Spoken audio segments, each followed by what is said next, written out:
On a certain night in ancient Athens, a small city-state by the sea, once proud to call itself the center of civilization and democracy, now drifted in a fog of post-war uncertainty, factional politics, and mutual distrust.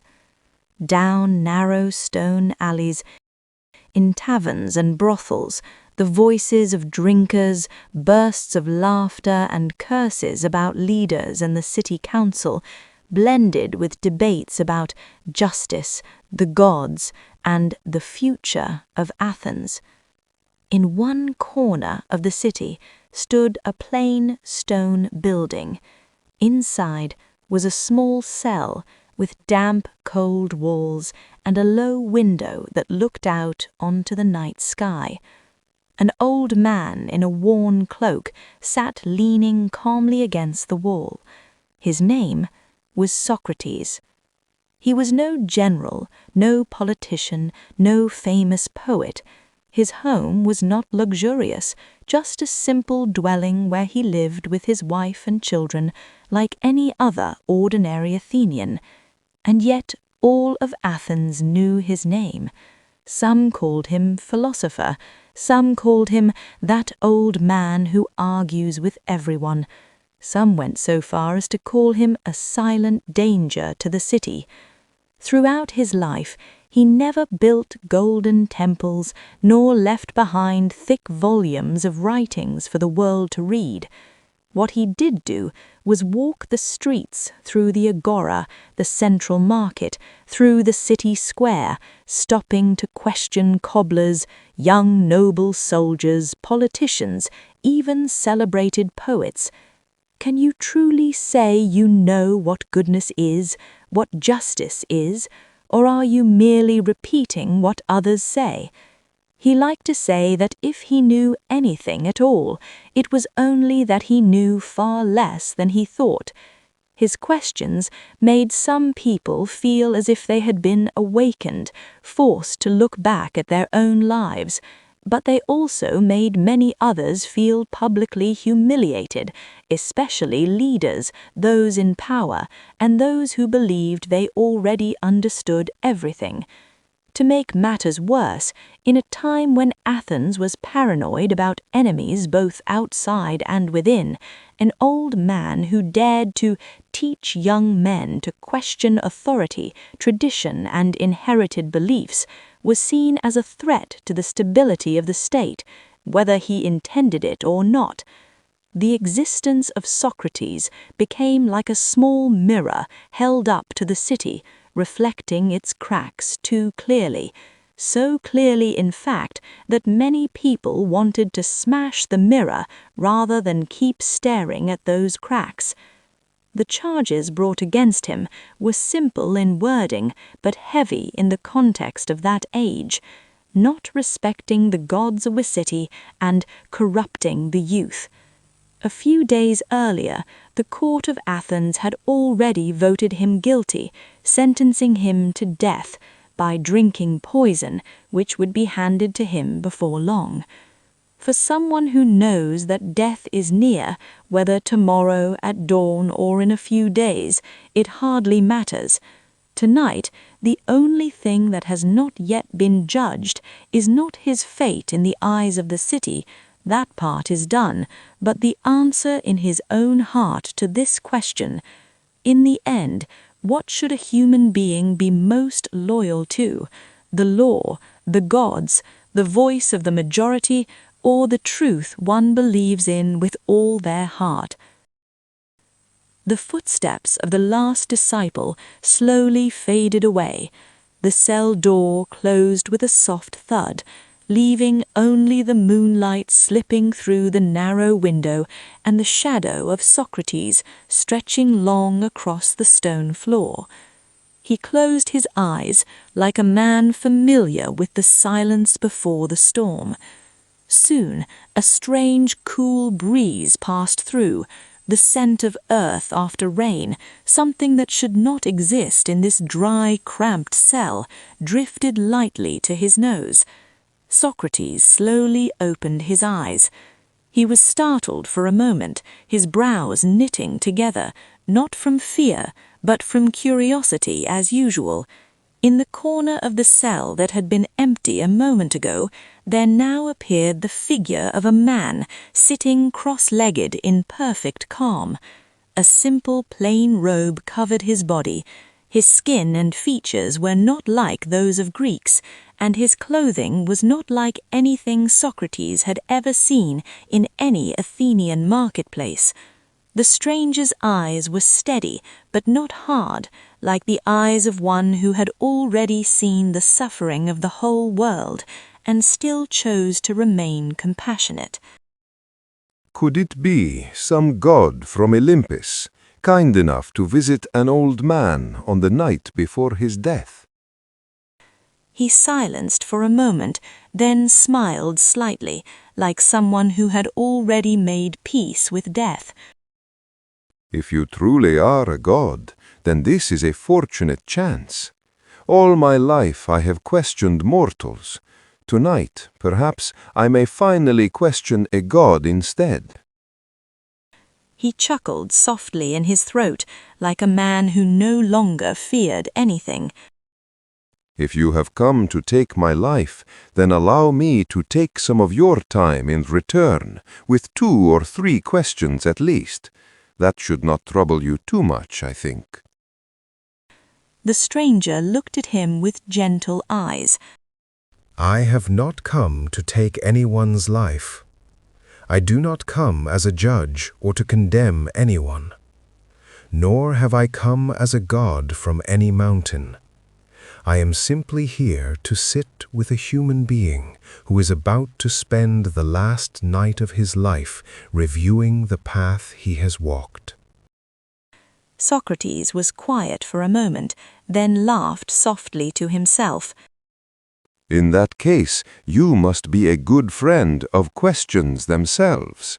For tonight I have nothing left, no wealth, no power, save only the questions in my own heart. For many years I have told the young men of this city that an unexamined life is not worth living. I believe that humans should question their beliefs, rather than merely follow the voice of the majority in the city. But tonight, with death near at hand, I cannot help but ask myself, have I examined enough, or have I all this time been lying to myself in some way? What do you think of this, visitor from a place far beyond my understanding? In our world as well, many people chase after answers. Some memorize entire scriptures.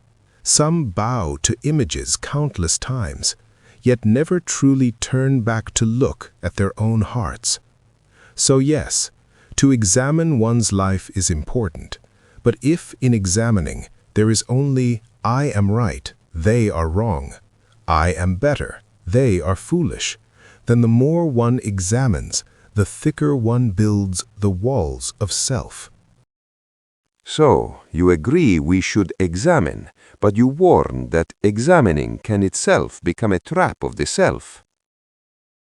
Yes, if all thought is used only to defend one's self-image, then no matter how skilled the questioning, we do not come closer to the truth, only closer to the stories we prefer to believe. On our path, we therefore do not stop at training the mind to think, but also train the mind to see thoughts arise and pass away, to see emotions arise and pass away, until we gradually realize that what we call self is itself a process that arises and passes like everything else. If there is no self, then who is it that examines? If there is no self, then who is the one sitting here speaking with me now? Think of a flame in a lamp. Is the flame of yesterday the same as the flame of today? It is continuous, yet not exactly the same flame. The oil changes, the air changes, and so the flame changes with them. We still call it the same flame, but in reality, nothing within it is truly fixed. So it is with the self. It is a stream of thoughts, memories, feelings, flowing on and on until we mistakenly name it I. We do not say there is nothing at all. We simply say that there is nothing within it that can be clung to as mine in any absolute way. I have often told the young that before claiming I know anything, one must first be able to admit, in truth, I do not know at all. It seems you are saying something similar, but much deeper than I had ever imagined. Tomorrow I am to be sentenced to drink poison. One could say that the city has done me wrong, or one could say it is simply the consequence of asking too many questions. People ask me if I fear death, and I answer honestly, I do not know what death is, so how can I fear what I do not know? But I have observed that what most people fear is not death itself, but the judgment of others. They want a good life, yet fear being called strange. They fear being seen as foolish. They fear being labeled evil.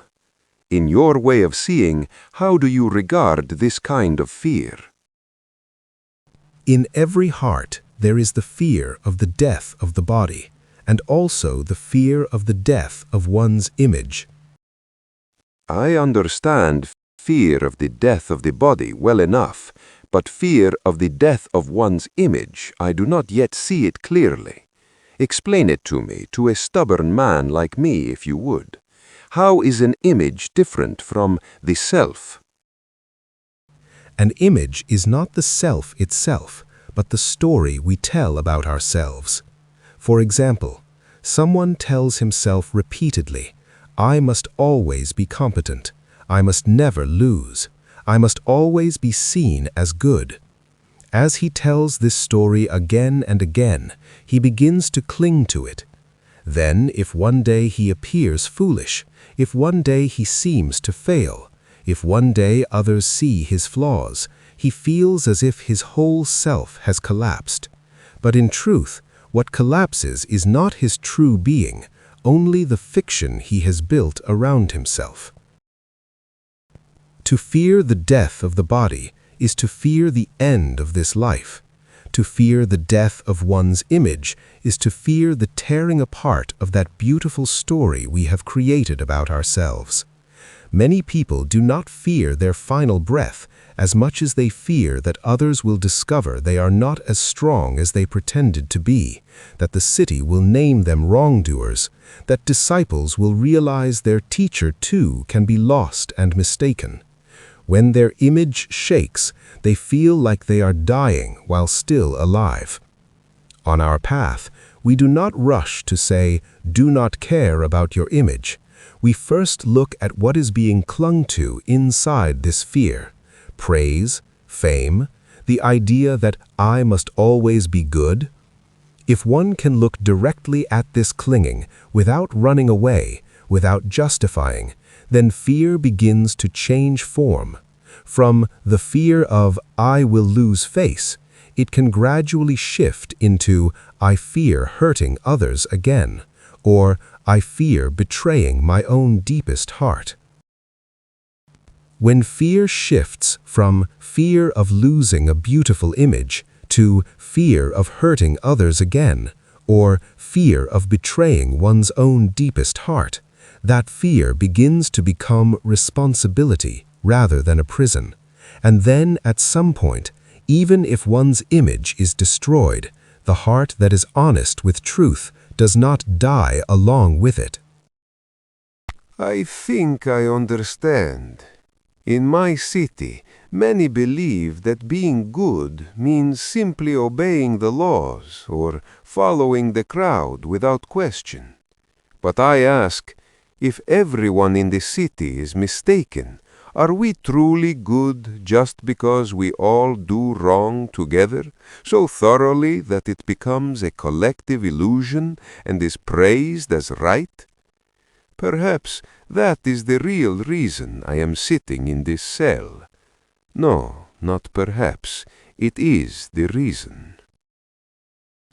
In our world as well, many people do good deeds because they are afraid of hell, not because they truly understand one another's suffering.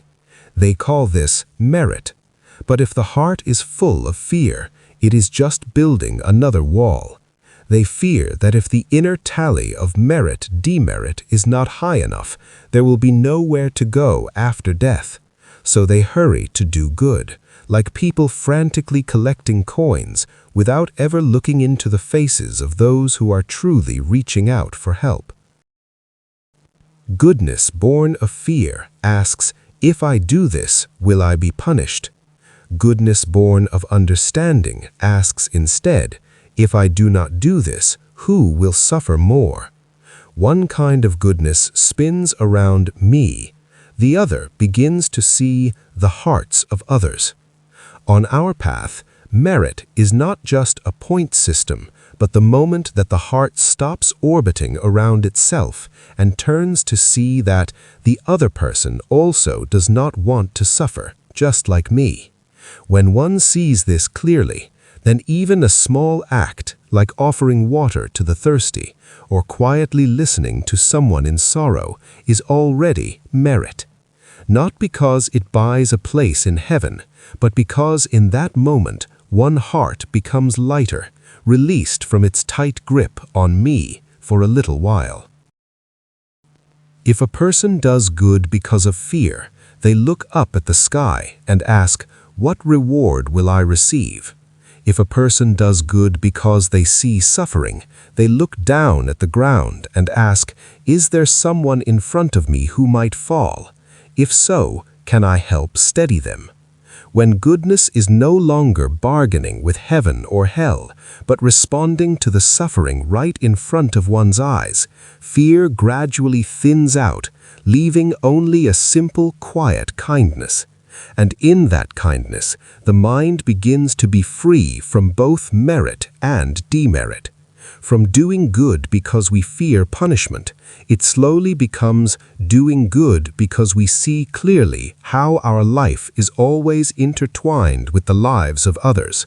If we cause pain, we cannot escape the ripple of that pain in the end anyway. If one day humans dare to do good because they clearly see one another's suffering more than they fear hell in stories, then merit will no longer be a score to accumulate, but something that makes this world more livable, starting in that very moment without having to wait for another life. So then, in both my city and your world, many people use goodness to cover their own fear. Yes, and that is why we must ask questions as you do, but questions that go deeper than thoughts, down into the heart. You say that everything is impermanent, that there is no permanent self. If that is so, what is the meaning of all the examination of life that I have done? If, in the end, there is no enduring me to receive the result, then what is the point? Think of a seed. A single seed falls into the soil, sprouts into a tender shoot, grows branches, leaves, flowers, fruits. Every stage matters. Yet no one points at the flower and says, this is the entire seed. Your examination of life is like watering, pulling up weeds, preventing the tree of the heart from growing into a poisonous tree that harms others. Even if there is no eternal owner of the garden, the shade that tree gives, the fruit it bears, the coolness it offers to others, all that is far from meaningless. So, the importance does not lie in whether a someone remains to see the result, but in what kind of effect our planting has on this world. Yes, on our path we speak of karma, not merely as punishment, but as what we have planted in our own hearts and in others. One who questions honestly, even if punished, has planted the courage to look at oneself in the hearts of those who come after. One who practices letting go of attachment, even if their name is not written in history, has already planted a little lightness of anger and fear in the hearts of those around them. If I were to ask you to summarize, in your eyes, what is a good life? A life that does not run away from suffering, yet does not let suffering lead the way entirely. A life that understands that short-term pleasure bought at the cost of harming others is not a pleasure worth having. A life that is willing to wake up and look at the truth even when it hurts, rather than sleep on in a comfortable dream. And for you, what is a good life? For me, a good life is a life in which we dare to question ourselves honestly, even when those questions put us on the opposite side of the city's majority. A good life is not one in which no one hates us, but one in which we do not betray the truth our heart already knows. That is why I chose not to flee the city, even though there were those willing to help me escape. For if I have spent my life telling others, "Turn back and look at yourselves," yet I myself run from the consequences of my own actions, then my words would be empty. And when the poison is finally in your veins, will you fear death? If I claimed to feel no fear at all, that would be untrue. A body naturally recoils from pain and extinction. But deeper than that, I find I feel more curiosity than fear. I have told my disciples that death may be nothing more than moving from one room into another, or finally resting from the endless arguments of this city. And if after death there is truly nothing at all, I can accept that too, for at least I have lived in accordance with the truth that I believed most deeply. What I fear more than death is not the darkness after the last drop of poison, but the prospect of continuing to live in such a way that I must turn away from that inner whisper that says, "You have betrayed what you already know to be true." So you do not fear death as much as you fear being unfaithful to your own heart. On our path, we see death as just another change in what never stops changing. The body breaks and falls, but the effects of one's actions continue to move through the lives of others, in their memories, in the direction this world takes. Many people do not fear death as much as they fear that their life was meaningless. But when someone chooses to stand with what is true, even when they must accept outcomes they do not like, their death is not merely a body falling, but becomes a seed of questioning left in the hearts of those who remain. Tomorrow, what matters most may not be what you awaken into after death, but this: when your final breath is done, can you set your heart down without feeling that you betrayed yourself? If you can, then fear of death has nothing left to cling to. There is only a change of scene from this narrow stone cell to a new kind of silence. In that case, I am much at ease. At least my last night is still spent in questioning, as always, only this time I have received answers clearer than any I have ever had in my life, and I have been the one questioned more than usual. Sometimes the final question of a life is not the question we ask the world, but the question life itself asks us. Have you dared to look at your own heart all the way to the very end? The conversation in that small stone cell stretched on through the quiet of the night. Moonlight moved from the center of the window to its edge. Socrates' time in this world was nearly gone. Yet the questions and answers did not stay trapped within those walls. They traveled beyond that cell, beyond that era, beyond religion, beyond language, until they reached a small room where you are sitting and listening now.